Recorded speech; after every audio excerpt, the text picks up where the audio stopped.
Bwana Yesu apewe sifa, watumishi wa Mungu, na kusalimu kwa jina la Yesu mahali popote ulipo.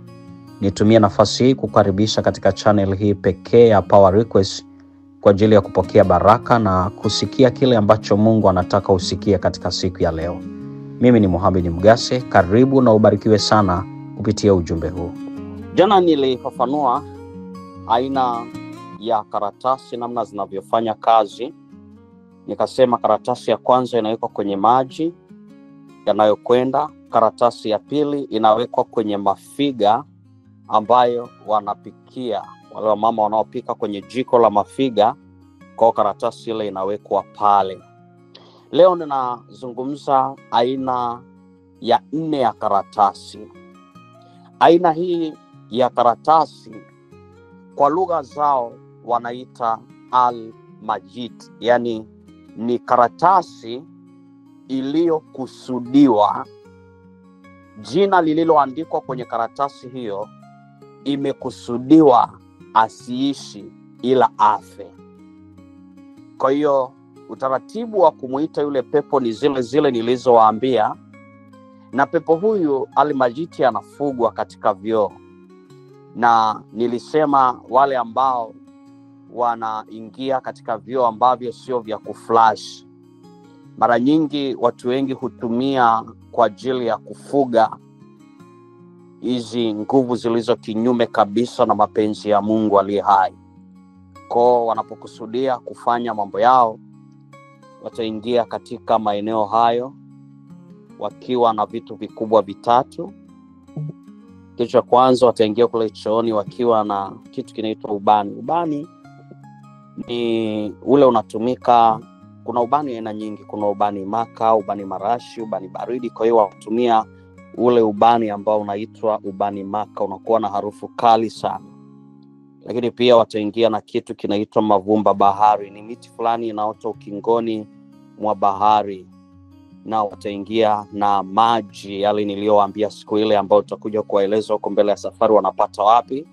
Wanadumbukiza katika hiyo shimo la choo, na hapo kazi hizo zote zinafanyika usiku kwa manane. Hakuna kazi ya mchana hata moja, hapo ni usiku kwa usiku. Na hapo ndio sababu Yesu alitumia masaa mengi sana ya usiku kuomba, kwa sababu maombi ya usiku yana nguvu kuliko vile ambavyo unafikiria. Kwa hiyo wakati mwingine ukitaka Mungu akujibu kitu fulani, jizoeshe kuomba masaa ya usiku. Kwa hiyo watakapofika hapo, watadumbukiza hivyo vitu na yule kiongozi, na kule chooni wataingia watu kwa idadi ya namba zisizogawanyika. Naposema namba isiyogawanyika, kwa wale wasomi wa hesabu zinaitwa namba witri. Namba isiyogawanyika ni kuanzia namba 7, namba 9 na mwisho ni namba 11. Kwa hiyo wataingia huko, na yule kiongozi wao atakapotupa hivyo vitu huko chooni, ziko taratibu ambazo watakuwa wanafanya kwa ajili ya kukusudia kile ambacho wamekusudia kitokee. Yule kiongozi atainama katika shimo hilo na lile pepo litamvaa yeye, kwa sababu nilishawaambia nguvu za giza huwa hazionekani kwa macho katika uhalisia wake, ila zina uwezo wa kujibadilisha kuvaa sura au picha au kiumbe chochote. Kwa pepo lile litakapomvaa, ndipo huyu mtu lile pepo litawauliza, mmeniita, mnataka nikafanye nini?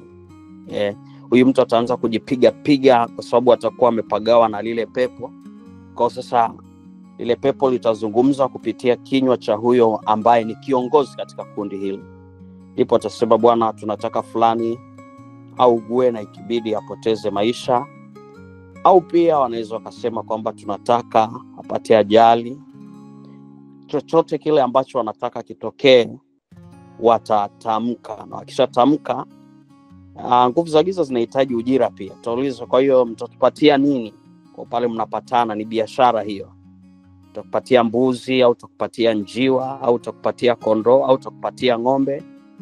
Na kitu cha ajabu, hata mapepo hayataki vitu haramu. Sijai kuona pepo linasema tutataka na nguruwe kidogo. Hapana, yanataja kuku, njiwa, ng'ombe. Kwa hata shetani anajua kwamba kuna vitu vinahitajika sana huko. Sasa baada ya hapo Wakisha kubaliana, lile pepo litarudi katika shimo la choo na picha yake itachorwa katika hiyo karatasi, na hiyo karatasi itachukuliwa na kwenda kuzikwa makaburini ikiwa imefungwa sanda. Watakapoizika makaburini, sasa iko hivi, wana nguvu za giza pia zinajua location ambazo unapenda kupita sana. Kwa siku yoyote utakayopita maeneo hayo, ni lazima yule pepo atakuvaa, na atakapokuvaa ataanza kukuletea changamoto. Sasa maradhi yanaanzia hapo. Kwa kama ilikusudiwa ufe kwa magonjwa, na zingatia niliwaambia kwamba shetani hawezi kuua, ila anakutafutia sababu ya wewe kufa. Kwa utaanza kujikuta unapita katika changamoto kali sana za magonjwa. Kwa sababu huyu pepo anahusika na kufisha moja kwa moja. Kazi yake kubwa ni kuua. Yeye hana huruma. Kazi yake kubwa ni kuhakikisha anaua. Na magonjwa ambayo mgonjwa wenu atakuwa anaumwa haina utofauti na ile niliyowaambia. Ni magonjwa yasiyoonekanika katika vipimo vya kibiolojia. Na mara nyingi sana wengi huwa katika situation kama hii pia wanapata changamoto ya magonjwa ya akili. Wakati mwingine unaweza kuona mtu alikuwa ni mzima, lakini akaanza kupata changamoto ya magonjwa ya akili. Na atakapopata changamoto ya magonjwa ya akili, mapepo haya yatahakikisha yanamuhamisha location aliyopo. Yaani hayatataka huyu mgonjwa akae karibu na ndugu zake. Kwa nini? Kwa sababu yanaamini kuna siku ndugu zake wanaweza wakaamua kupambana kutatua hilo tatizo. Kwa hiyo wanachokifanya, wanamuhamisha kutoka kwenye asili ya anakojulikana na kumpeleka sehemu asiyojulikana. Na kule chooni wanaingia namba isiyogawanyika, kwa sababu ili hata wakija kumpeleka huyu mgonjwa sehemu kwa ajili ya kupata utatuzi, wasiweze kuona amefungwa kwa aina gani. Ndio siri ya kuingia chooni kwa namba isiyogawanyika. Kwa sasa huyu mgonjwa anaweza akawa mwenda wazimu ambaye anapotea. Na asilimia kubwa, nakupa homework, asilimia kubwa watu wengi tunakutana nao ambao wana changamoto ya akili huwa hatuwajui. Huo ndio ukweli. Ni wachache wanaojulikana. Na hata wale wanaojulikana inaweza ikafika mahali ukaona wamepotea, huwaoni, wameenda sehemu nyingine kabisa mbali na kwao. Nilienda sehemu moja inaitwa Kome, wakati nahubiri akawa anakuja kichaa mmoja pale kwenye mkutano. Lakini huyu kichaa alikuwa ni kichaa tofauti kidogo. Yeye alikuwa akija anakaa mpaka mkutano unaisha, anafanya mambo yake ya ukichaa na makopo yake na makaratasi yake, lakini mkutano ukiisha anapotea na haonekani lile eneo. Kwa hiyo akaja kama wiki moja. Nakumbuka nilikuwa na kwaya fulani ya vijana walitoka kanisa moja, na nikawaambia wale waimbaji, sasa huyu kichaa anayekuja hapa usije ukakuta ni moja katika wahubiri tunaowahitaji kutualikia watu hapa. Akasema, kwa mwinjilisti unataka kumaanisha nini? Akasema huyu kichaa anatakiwa aombewe. Kwa hiyo tukamtarget siku amekuja, na Roho Mtakatifu akaniambia kabisa huyu amefungwa na nguvu za giza. Kwa kamati ya maombi ikafanya kazi kubwa sana pale. Wakamkamata, wakamfunga, na tukaanza maombi. Tani niwaambie, Mungu alishuka kwa kiwango kisicho cha kawaida. Yule kichaa akaanza kupiga kelele, pepo moja linatoka, mengine anatoka, mpaka yakatoka yote. Sasa kilichoniacha hoi ni story niliyokuja kuipata baadaye. Yule kichaa hakuwa mwenyeji wa pale, na hilo eneo ambalo sisi tulikuwa tunahubiri ni kisiwani. Yaani hakuna njia ya nchi kavu ya kupita. Lakini yule kichaa alifika kisiwani bila kupanda meli, boti, mtumbi wala kitu chochote, lakini alifika kisiwani. Kwa kuna namna hawa wagonjwa wa akili tunapishana nao barabarani, kuna namna zile nguvu zinawatwist, yani wanajikuta Kichaa anaweza katembea kutoka Mwanza mpaka Dodoma na asijue kabisa anaenda wapi, na akajikuta ameshafika Dodoma, na hachoki. Akichoka analala popote, anajikuta ameshafika Dodoma. Lengo ni nini? Lengo ni kumhamisha kutoka kwenye location ambayo anaweza akapata msaada na kumpeleka sehemu ambayo hatapata msaada. Tunajifunza kule pwani ng'ambo ya Wagerasi. Kama mnafahamu, Yesu akawaambia wanafunzi wake tuvuke twende ng'ambo. Biblia inasema Yesu alipofika kule ng'ambo akamkuta mtu ambaye amefungwa na pepo akiwa kichaa. Biblia inasema akijikatakata kwa mawe juu ya milima huko. Na alikuwa na pepo wengi. Jina la wale pepo walikuwa wanaitwa jeshi. Na hiki kisa tutakuja kukiangalia kwa kina kwenye somo hili. Kwa Yesu akamfungua na yule akapata fahamu, akatamani kufuatana na Yesu. Lakini Yesu akamwambia, nenda ukawaambie ndugu zako matendo makuu Mungu aliyokutendea. Kwa na sisi tulipomwombea yule mgonjwa, tukamwambia, ikawa ushuhuda mkubwa sana. Nakumbuka ni moja katika siku ambayo alikuwa anachunga mchungaji mmoja anaitwa Peter Balula. Kwa watu ambao wanakaa kanda ya Ziwa sana wanamfahamu. Ilikuwa mtaa wake, na endo alikuwa mchungaji wa mtaa, na endo alikuwa mwenyekiti wangu wa mikutano. Sasa hivi sijui yuko wapi, maana sina mawasiliano naye kwa miaka mingi. Kwa yule mgonjwa ikawa ushuhuda. Kwa Wasabato kuna yule kichaka pona, kwa Wasabato kuna yule kichaka pona. Ikawa ni hubiri. Kwa watu hawaji kusikiliza, ila watu wanakuja kuangalia kichaa aliyefunguliwa. Na ngoja nikwambie, Mungu alitenda muujiza na yule kichaa akawa sio kichaa tena kwa jina la Yesu. Hiyo ndio siri ya Yesu. Ngoja nikwambie kitu kimoja. Moja katika kitu ambacho nataka uelewe katika maisha yako ni kwamba Mungu siku zote hachoki kumbadilisha mtu, hachoki kumtengeneza mtu, hachoki kumfanya mtu awe wa thamani hata kama alidharauliwa. Ndio, usiangalie dharau ambazo ulizipitia, bali iangalie neema ambayo Mungu anaweza kuachilia juu ya maisha yako na ukapata maisha ambayo yanamtukuza Mungu wa mbinguni. Kwa sasa magonjwa yataanza kukuandama. Na haya magonjwa, utakuta mgonjwa ni mgonjwa, lakini hataki kupelekwa hospitali. Kila utakapomwambia twende hospitali anasema hapana, acha tu, naona ugonjwa ni wa kufa, mimi naona tu nitafia tu hapa. Yaani story ya hospitali hataki, story ya kanisani hataki, kwa sababu zile nguvu za giza zinamtarget asije akapata msaada wowote. Asije akaenda huko kanisani na akifika kanisani akakutana na wana maombi, au asije akaenda hospitali, huko hospitali akakutana na wainjilisti wa vitabu wanaokwendaga kuombea wagonjwa. Kwa hiyo huyu mgonjwa hatataka habari ya maombi au hospitali. Na sasa nguvu za giza hizi zitakapoendelea kumtesa sana kwa muda mrefu, kiendelea kuteseka kwa muda mrefu, zinaanza kumwandaa kisaikolojia kuhusiana na kufa. Zinaanza kumletea picha za kufa kwenye fikra na akili zake. Sasa kinachotokea ni kwamba huyu mgonjwa anaanza kuota ndoto za wafu.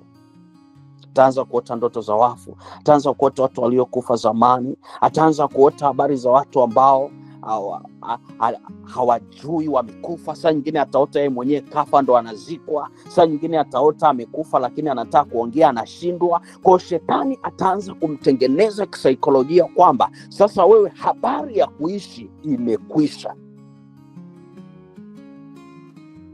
Kuna hospitali moja inaitwa Seketure, watu wengi mnaifahamu. Iko jiji la Mwanza hapa. Kwa hiyo hospitali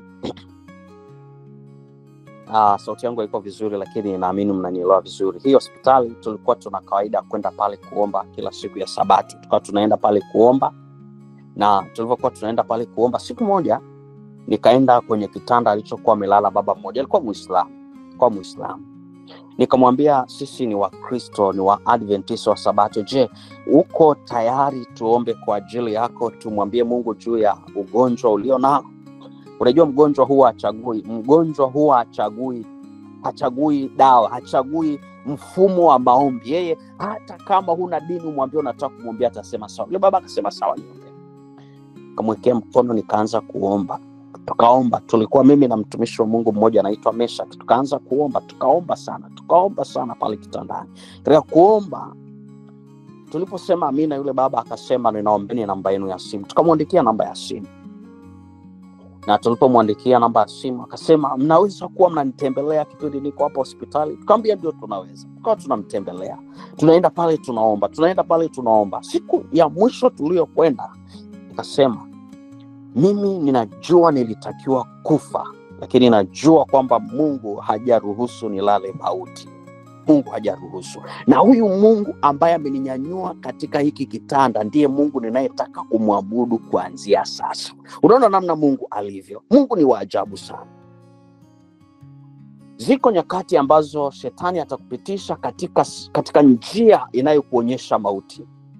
Na mahali popote unapoanza kuota habari za mauti, kataa hizo ndoto kwa jina la Yesu. Tena omba, ikiwezekana kwa kurukaruka, kwa kufunga na kuomba. Mwambie Mungu, hapana, hizi ndoto sio sehemu yangu. Mwambie Mungu hivyo hivyo.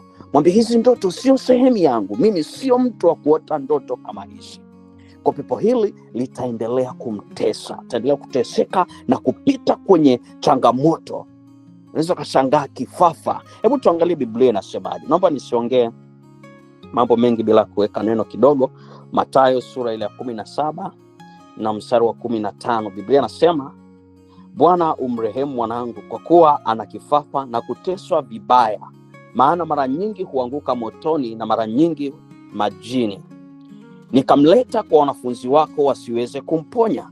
Kwa kuna mtu alimpeleka mgonjwa kwa Yesu. Huyu mgonjwa anaanguka tu kwenye moto. Yaani haya mapepo yako connected na moto tu. Kuna vifafa vingine unakuta mtoto wako anaanguka motoni. Kuna kifafa kingine unakuta mtoto anaanguka kwenye maji. Na hichi kifafa kinachagua sehemu ya kuanguka. Na saa nyingine labda tu kifafa chake anaanguka tu darasani. Manake shetani anachohitaji, anahitaji kuyakontrol maisha ya jamii ya wale ambao wako kwenye cycle yake. Sasa Yesu amepelekewa huyu mtoto ambaye ni mgonjwa wa kifafa. Babake alipomtazama akajua huyu ana kifafa, na kwa sababu ana kifafa, ngoja nimpeleke kwa wanafunzi. Kwa hao wanafunzi wa Yesu, wao wakajua ni kifafa cha kawaida, wakaanza kukemea kifafa. Na ndio maana huyu baba anasema, wanafunzi wako wamemkemea sana hata hajapona. Kuna wakati unapoingia kwenye maombi, peleka maombi yako direct kwenye shida iliyofunga maisha yako. Yaani kama leo umeamua kuombea ugonjwa wa mafua, nenda direct moja kwa moja kwamba mafua siyataki. Ina maana hawa wanafunzi waliombea kifafa ambacho kimsingi huyu mwanafunzi hakuwa na kifafa. Yesu akajibu akasema, enyi kizazi kilichopotoka, nitakuwa pamoja nanyi hata lini? Nitachukuliana nanyi hata lini? Mleteni huku. Mstari wa 18, Yesu akamkemea pepo. Kama una Biblia, Yesu hajakemea kifafa. Yesu hajakemea malaria. Yesu hajakemea sukari. Yesu amekemea pepo. Biblia inasema Yesu akamkemea pepo, na Biblia inasema mara yule pepo akamtoka yule mtoto. Kwa yule pepo alikuwa ndani ya mtoto. Ukimwangalia mtoto unaona ana kifafa, lakini nyuma ya kifafa ziko nguvu za giza zilizotumwa kwenda kuyaharibu maisha ya mtoto. Kuna magonjwa mengi sana ambayo watu wanaumwa, lakini kimsingi sio ya kibiolojia. Yako mengi sana. Yako mengi. Sawa, ni kweli hapo ya kibiolojia, lakini yako ambayo watu wa Mungu wanaumwa, lakini si magonjwa, ni shetani ameingia katika jamii ya wanadamu kwa kuleta magonjwa, kwa kujifanya na kutwist miili ya watu kuwa hawa wana magonjwa na wakati hakuna ugonjwa. Nishakutana na binti ana mimba kabisa, mimba kubwa ya watoto mapacha. Alienda hospitali akaambiwa na watoto mapacha. Lakini nilipoangalia ile tumbo nikasema hapa hakuna mimba hapa. Haya ni mapepo. Tulipokemea mimba ilipotea na hakuwa na mimba na ikasambaratika kwa jina la Yesu. Mungu akaja akamsaidia ndo akapata mimba ya kiukweli sasa. Mungu anachotaka ni ujitoe kwake. Ujechie katika mikono yake kwa uaminifu sana. Umwangalie yeye peke yake. Na ukishamtazama yeye peke yake, Mungu hana shida. Mungu anachohitaji, anahitaji utayari wako. Utayari wako. Na sasa huyu mgonjwa, kama hamtashtuka mkajua kabisa huyu anahitaji maombi, mkiendelea kukaa naye, dakika za mwisho yule mgonjwa atapoteza maisha. Kwa ninyi mtaona kwamba mtu amekufa, lakini kumbe lile pepo limekwisha ya twist maisha yake. Mtaandaa mwili wa marehemu, mtaenda kuzika. Mtakapozika hawamuachi, watakwenda kwenye lile kaburi. Wakifika kwenye lile kaburi, wanakuwa na fimbo maalum inawekwa juu ya lile kaburi, na yule mtu kivuli chake kinakuja. Hana tena zile akili za kibinadamu, ana akili tofauti. Sasa hawa wanakwenda kuwa matrekta ya kulima mashamba ya watu usiku. Wewe uje kupita sehemu wakuta kuna nyasi asubuhi, lakini ukija kesho yake pamelimwa pote, hakuna trekta, hakuna nini. Nani kalima? Sasa hii nayo ni mada nyingine, ni hoja nyingine hii, na tutaitafutia siku mpaka ile somo lije lifike mwisho. Najua kuna vitu vingi utakuwa umejifunza. Nataka niwaambie mambo yanayofanyika katika ulimwengu wa giza ni mambo ambayo Mungu akikufungua tu macho hivi ukachungulia kidogo na jicho moja kwa sekunde 2 tu, na uhakika utakachokiona utazimia, alafu utaamka tena. Tufanye nini sasa? Yesu bado anasimamia pale pale, njooni kwangu ninyi nyote msumbukao na wenye kulemewa na mizigo, nami nitawapumzisha. Lakini kama mkigundua mapema na mkaamua kwenda kwenye maombi, mkiomba, ndugu yenu anaweza akapona. Buhongwa tu, so mbali. Mwanzo kusema mtu wa Buhongwa, tulikwenda, nilikuwa nahubiri sehemu fulani inaitwa Usagara, kaitwa Buhongwa. Pale kulikuwa na familia moja, na hii familia ilikuwa ni familia ya wapendwa wetu wa Roman Catholic. Hii familia walikuwa na baba yao ambaye ni mgonjwa, na baba yao akawa kwenye hatari ya kufa. Biblia inasema kuna watu wanakuaga kwenye hatari ya kufa, kama kisa cha Hezekia akawa katika hatari ya kufa. Basi baba yake akasema, hebu kawaiteni wale wanaohubiri pale, waje tu waombe, kama ninakufa basi niwe na tumaini. Tukaenda pale, kamkuta baba hawezi kutembea, baba ni mgonjwa, yuko serious kabisa, anaumwa, anaongea kwa shida sana. Kaambia, baba unasemaje? Akasema, hebu ombeni tu, maana ninataka kufa, naona nataka kufa. Tukamwambia, sikiliza, sisi huwa hatuombei wanaotaka kufa, sisi huwa tunaombea wanaotaka kuishi. Habari ya wanaotaka kufa, hiyo sio ajenda yetu. Ajenda yetu ni kwamba kuna watu wanatakiwa kuishi kwa ajili ya Bwana. Na mimi nazungumza nawe unayenisikiliza mahali popote, hata wewe unatakiwa kuishi kwa ajili ya Bwana. Usikubali shetani akuonyeshe dalili za kufa. Fika mahali, kataa hizo roho kwa jina la Yesu. Mwambie tu, Yesu nisaidie, kwa sababu mimi sihitaji kufa, nahitaji kuishi kwa ajili yako. Nikamwambia, sikiliza baba, tunaenda kumuomba Mungu hapa. Tunaenda kumwambia Mungu kwa ajili yako. Tukamzunguka, tulikuwa na waimbaji, tulikuwa na watumishi wa Mungu pale. Tulipomzunguka, tukapiga magoti na tukamgusa na tukaomba na tukaomba tena. Usiku ulipofika, yule baba akaanza kupata nguvu. Kesho yake tena tukaenda tukaomba. Ndani mwambie, yule baba alisimama. Yule baba alibatizwa yeye na familia yake yote. Hatukuhitaji kuwafundisha amri 10, hatukuhitaji kuwafundisha ubatizo, hatukuhitaji kuwafundisha mavazi. Wao wenyewe walijifundisha kwa yale matendo makuu Mungu aliyowatendea. Ngoja nikwambie, kuna mahubiri mengine ombea mtu afunguliwe, tayari anaelewa. Mengine atakutana naye mbele ya safari. Yaani mengine atayatafuta yeye mwenyewe. Lakini napoelekea kumaliza katika masaa haya na kuingia tena kwenye kipindi cha maombi, sehemu hii ya 5, tani kwa kishia hii tukusaidia. Kesho tutakuja kujifunza tena pointi nyingine. Sehemu ya 6 ni muhimu sana. Na ndio maana nilikuwa natamani hata mualike familia zenu, marafiki zenu, waje wajifunze siri hizi ambazo watu wengi hawazifahamu. Lakini nataka nikutie moyo, mahali popote ulipo, Mungu anaweza kukusaidia. Mungu anaweza kukurekebisha. Mungu anaweza kukutengeneza vile Mungu apendavyo, na ukawa baraka kwa ajili ya watu wengine. Yesu anaweza kuondoa magonjwa. Yesu anaweza kuondoa kila misalaba katika maisha yako. Ni msalaba gani mzito ambao umesimama mbele yako? Yesu anasema, njooni kwangu ninyi nyote msumbukao na wenye kulemewa na mizigo, na yeye atatupumzisha. Tunalo pumziko mbele za Mungu aliye hai.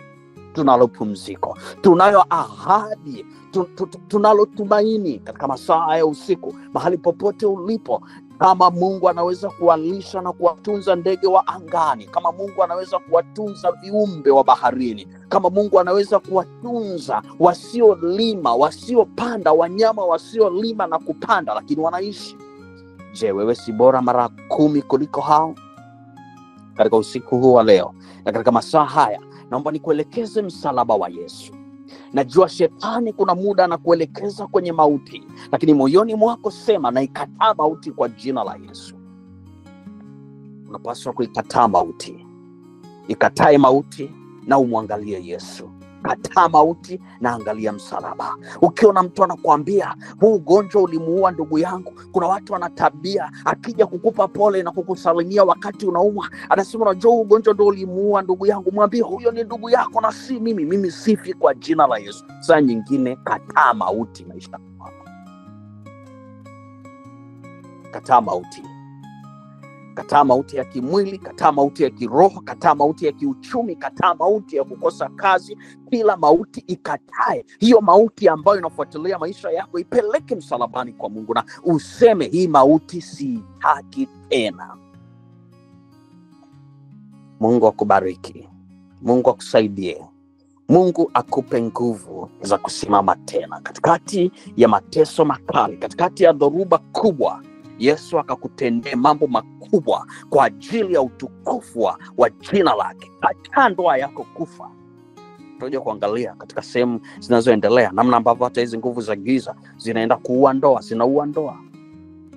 Namna zinavyotengeneza scenario ya ndoa kufa, namna zinavyotengeneza scenario ya watoto wanaochukia wazazi wao, namna hizo nguvu za giza zinatengeneza scenario. Tunakuja kuingia in deeply namna nguvu za giza zinavyovuruga na kuharibu uchumi. Ni moja katika vitu muhimu sana tunavyopaswa kwenda kuvifahamu katika series hii. Kuna watoto ambao nguvu za giza wa kiume na wa kike na walioko sehemu mbalimbali walioajiriwa, shetani anafunga fahamu zao. Hawa watoto wakumbuki hata nyumbani kwao. Mpaka unajiuliza, hivi huyu ni yule mtoto niliyemsomesha? Huyu ni yule ambaye nilikuwa naenda kukopa benki? Hivi ni huyu au nimeletewa kivuli? Wa kwangu ni kama kachukuliwa. Sikiliza, nahitaji Mungu akakurudishie kilicho chako. Na kama unaamini hilo linawezekana, kama unaamini hiyo inawezekana, ikatae mauti katika maisha yako. Kataa mauti katika njia zako, mapito yako. Kataa mauti. Mungu na akusaidie sana. Asante kwa wewe ambaye umeanza kuikataa mauti. Kataa mauti katika jina la Yesu. Kataa mauti kwenye njia zote za maisha yako. Kataa. Mwambie Mungu, hapana, hakuna, mimi sitaki tena vitu vinavyokufa kwenye maisha yangu. Mwambie Mungu, ninaomba ukanihuishe tena kwa namna nyingine, na Mungu akakuinue tena kwa namna nyingine. Mungu akakutendee mema kwa upendo kwa namna nyingine. Mungu akakufanya ucheke kwa furaha kwa namna nyingine, maana tunayaweza yote katika yeye atutiaye nguvu. Iambie mauti, hata sasa Mungu ni Ebeneza, hata sasa Mungu ni mfalme, hata sasa Mungu ni rafiki yangu. Kataa kila njia ambazo shetani anakupitisha. Ninakuombea baraka, ninakuombea uchumi, magonjwa ya kuache kwa jina la Yesu. Uchumi wako kawe imara. Ninakuombea Mungu akakuinue. Hata kama magonjwa yako daktari alishasemaga huponi, ukapone kwa jina la Yesu. Ni daktari tu amesema, lakini si Mungu. Daktari wanasemaga haviponi, lakini vinaponaga saa nyingine. Shaona mtu amepona kansa kwa jina tu la Yesu. Kansa ikatoweka. Kansa tu ikatoweka. Hebu pale ulipo, naenda kukuombea. Amini na tuweze kuomba. Baba, katika jina la Yesu Kristo wa Nazareth, Mungu aliye mtakatifu, asante kwa series hii. Leo tukiwa sehemu ya 5 ya series hii. Kesho tunapoingia sehemu ya 6, kuna kitu kikubwa ambacho Bwana unaenda kufanya. Asante kwa jinsi ambavyo umeendelea kututunza. Kwa namna ya kipekee umetutunza kwa kweli. Umekuwa pamoja nasi. Umekuwa pamoja nasi katika mapito yetu. Umekuwa pamoja nasi katika kila hali ngumu tunayopitia. Umekuwa pamoja nasi hata katika zile hali nzuri ambazo hata kama si nzuri sana tunazopitia, lakini kimsingi umekuwa pamoja nasi. Jina lako litukuzwe na kuhimidiwa sana Baba yangu. Asante kwa ajili ya watumishi wako wanaopita katika changamoto za magonjwa. Magonjwa yaliyotengenezwa na nguvu za giza. Magonjwa yaliyotengenezwa huko gizani. Baba, hayo magonjwa yote tunayakataa na kuyakemea katika jina la Yesu. Ombi langu kuu Bwana, ukawaponye watumishi wako. Mponye baba yule, mponye mama yule, mponye binti yule, mponye kijana yule katika jina la Yesu. Hebu inua sasa tumaini katikati ya watoto wako waliopoteza tumaini, waliopoteza nuru, waliopoteza ule upendo ambao Bwana ulikuwa umewaandalia katika maisha yao. Mimi kama mtumishi wako ninaomba baraka tele zikaambatane pamoja nao.